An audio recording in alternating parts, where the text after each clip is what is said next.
گشت سنائی دینے لگی۔ ایسے میں یہ جاننے کی کوشش کرتے ہیں کہ کن ٹیموں کے کپتانوں نے سب سے زیادہ رن بنا رکھے ہیں۔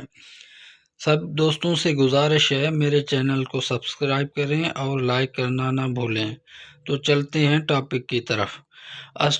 آسٹریلیا کے کھلاڑی ایرون فنچ فرسٹ میں سب سے بابر اعظم نے آسٹریلیا کی نمائندگی کرتے ہوئے موجود 76 اننگز میں سے 2276 رنز بنا کھیلتے ہوئے مختصر فارمیٹ میں 2065 رنز بنا رکھے ہیں۔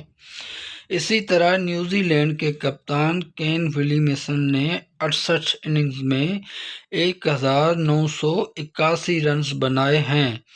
بھارت کی ٹی20 فارمیٹ میں کپتان روہت شرما اور سابق کپتان وراٹ کوہلی بالترتیب تیسری اور چوتھی پوزیشن پر قابض ہیں، جنہوں نے 40 اننگز میں 1527 جبکہ 46 اننگز میں کوہلی نے 1570 رنز بنا رکھے ہیں۔